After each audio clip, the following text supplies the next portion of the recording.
Hey bros, hey bros, nesse vídeo eu vou te explicar de fato, em detalhes, por que eu decidi sair do transplante capilar, dar um passo para trás e começar a estudar para a prova de residência médica.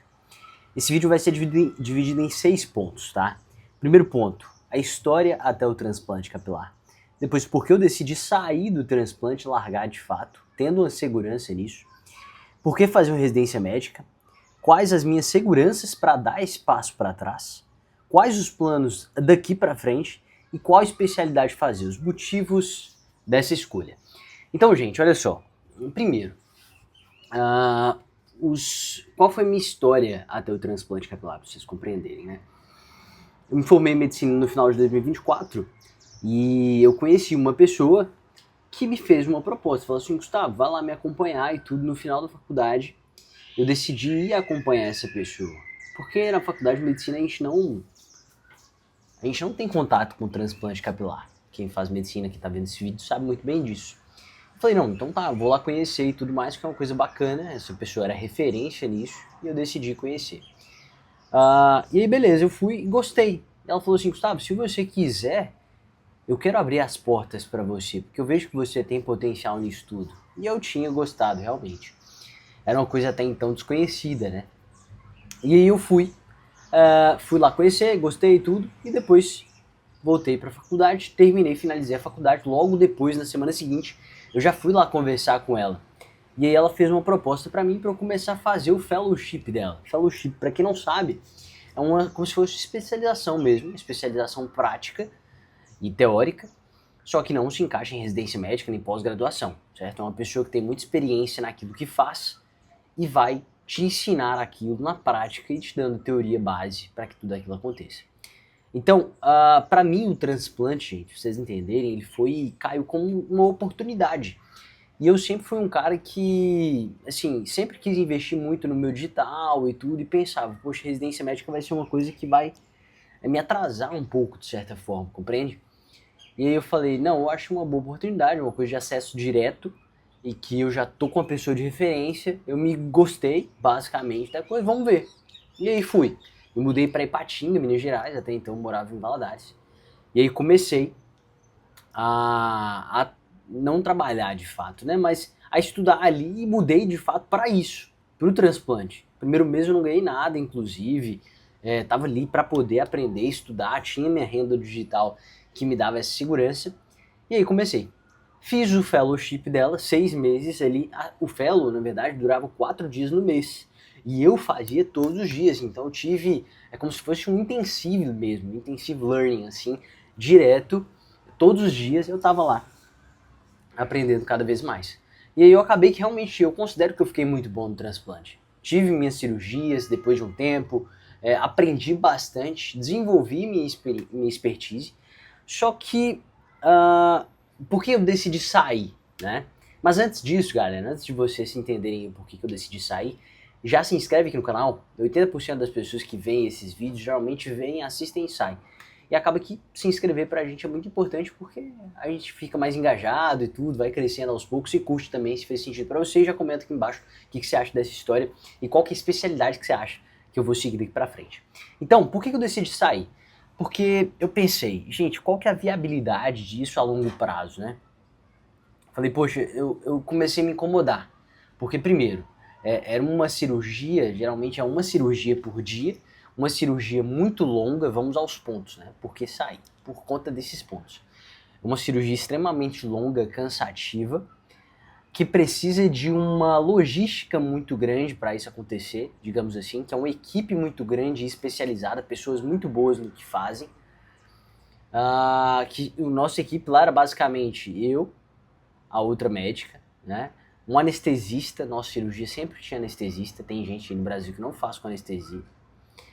E a gente, beleza, não é necessário ter 2 médicos ali que fazem, executam o transplante, mas vamos supor, eu e o anestesista, pelo menos de médico, e mais 6 pessoas na equipe, 6 técnicas de enfermagem, ou técnicos de enfermagem ou enfermeiros, certo? Então são muitas pessoas. A logística para poder criar uma equipe e profissionalizar essas pessoas é muito grande. Mas beleza, eu decidi encarar isso. Falei, tudo bem, mas isso começou a me incomodar. Falei, gente, qual que é a viabilidade disso a longo prazo? Eu gosto tanto assim a ponto de... Porque chegaria um momento que eu acho que eu ia querer montar meu negócio. Porque eu sou um cara que quero crescer cada vez mais e tudo, e a gente muitas vezes passa um tempo e se incomoda de trabalhar para outras pessoas, né, serviço de terceiros. E aí eu falei, gente, isso aqui não é viável para mim. Eu tô gostando? Não tô gostando, tava incomodado. Tive inclusive uma proposta bacana para vir para Vitória, para de certa forma ter um cargo um pouco melhor ali na clínica que eu tava, que tá terminando aqui em Vitória, no lugar onde eu já queria morar, junto com a mulher da minha vida que eu casei, que isso era determinante para mim. E beleza, aí durante um tempo eu ignorei isso, mas eu comecei a refletir. Então, não tava gostando da rotina, achava que ia ser uma logística muito, muito complexa para poder criar uma equipe, e não estava alinhado aos meus propósitos futuros. E a capacidade de escalabilidade, para vocês compreenderem, que é assim, poxa, dá para fazer quantas cirurgias no dia? Uma só, praticamente. Duas, se tiver duas equipes e for muito rápido. Então, acabou que isso aí também pesou para mim. A capacidade de escala da cirurgia era muito baixa. E aí, beleza. E aí, gente, por que fazer uma residência médica, né? Eu decidi sair, não, rapidinho, antes de entrar nesse ponto. E quais as minhas seguranças? Na verdade, eu vou inverter o terceiro e o quarto ponto. Por que eu tive essa segurança para dar esse passo para trás, né? Porque eu dei um passo para trás. Eu estava com segurança, eu estava trabalhando na clínica já, ganhando relativamente bem, com minhas cirurgias sendo marcadas cada vez mais. E aí, qual foi a segurança que eu tive? O digital. Eu tenho minhas parcerias, eu tenho os meus produtos, eu tenho o método APD, eu tenho mentoria Premium APD, que inclusive eu ensino médicos e acadêmicos a se posicionarem no digital. A gente inclusive está reformulando tudo isso, logo logo a gente vai soltar aí para vocês. Então isso me dava uma segurança, né? Eu não tinha zero. E outra, eu sou médico, tenho meu CRM, eu poderia dar plantão a hora que eu quisesse, por mais que eu não esteja dando plantões, mas a hora que eu quiser, se eu correr atrás, dá certo. Então essa segurança eu tinha, tá? Principalmente do digital. Beleza? Para não precisar dar plantão. E eu falei, poxa, vou focar na residência médica agora. Então, o porquê da residência médica? Galera, vocês sabem o número de médicos que formam aí anualmente. É um número absurdo, tá? Tá uma coisa, assim, realmente impressionante. Então, para mim, tava me incomodando bastante esse aumento do número de médicos. E eu pensando no futuro próximo, falei, gente, isso não vai ser viável. Com certeza, eu acho que em um momento eles vão vetar pessoas que não têm RQE, residência médica, fazerem serviços de especialista, tá? Porque a residência médica, ela te dá o RQE, que é o registro de especialidade, e eu, como eu fiz fellowship, não tenho uma base certificada, documentada de que eu fiz isso perante ao MEC ali e os órgãos que regulamentam isso. Por mais que eu acredito que para fazer transplante capilar eu não faria uma cirurgia geral ou uma cirurgia plástica, eu acho que é uma cirurgia completamente à parte. Então eu fiz fellowship em transplante capilar, fiz fellowship em tricologia também com a doutora Mariana Barleta e fiz uma pós-graduação online de tricologia. Eu tive uma base muito boa, acredito que seja suficiente. Só que perante a lei, eu acredito que isso a longo prazo não vai se sustentar. Isso vem me incomodando. Então, a decisão de fazer residência médica é justamente por conta disso. Acho que o mercado está cada vez mais difícil, mais complexo e está cada vez mais apertado. E eles vão sim barrar daqui a um tempo, eu não tenho dúvidas disso. E você precisa ter um RQE para ter essa segurança. Beleza? Então foi isso. E quais os planos daqui para frente, né, galera? Então, eu casei, logo depois eu casei, vim para Vila Velha. Estou com o meu consultório de tricologia lá em Santa Maria, então atendo 2 dias no mês. Meu consultório, graças a Deus, sempre é muito cheio, então me dá uma segurança financeira também isso. Tenho as minhas parcerias no digital e tenho os meus produtos, certo? Eu costumo dizer que se eu quisesse realmente só ganhar dinheiro, galera, eu ia fazer só digital. Porque realmente, comparado com a medicina, a capacidade de escala e de venda e tudo no digital é muito maior. Então, mas eu quero exercer a medicina também porque eu formei 6 anos para isso, eu gosto da assistência também, então eu quero fazer residência médica para poder ter essa base e eu fiz essa escolha muito racional. Então, qual especialidade fazer? Eu tentei pensar na especialidade, galera, que assim, aliasse qualidade de vida com ganhos financeiros, com qualidade de vida e com ganhos financeiros, obviamente, e com uma coisa que eu goste.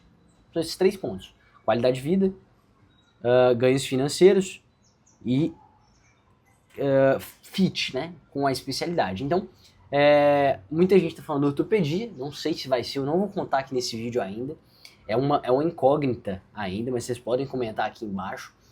Mas o fato é que ter uma residência médica hoje é muito importante. E foram esses os pontos que me fizeram escolher fazer residência médica e largar o transplante capilar.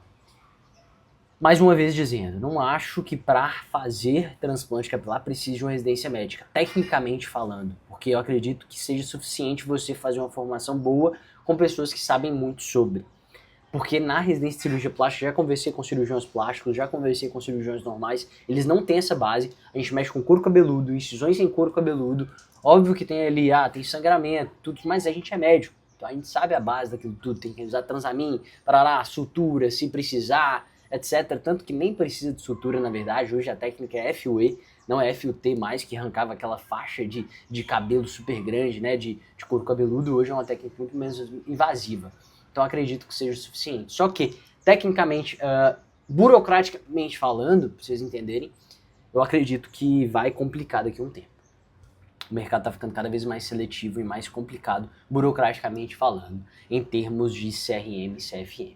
Beleza, galera? Então espero que vocês tenham gostado desse vídeo. Foram esses pontos, então a gente passou pela minha história até o transplante capilar, por que eu decidi sair, quais as minhas seguranças que me fizeram dar esse passo para trás também, porque eu não podia dar esse passo sem ter uma segurança, por que fazer uma residência médica, quais os planos daqui para frente, qual a especialidade que eu vou fazer, essa pergunta eu deixo como incógnita para vocês me darem sugestões e responderem aí embaixo. Beleza? Um abraço a todos, até o próximo vídeo.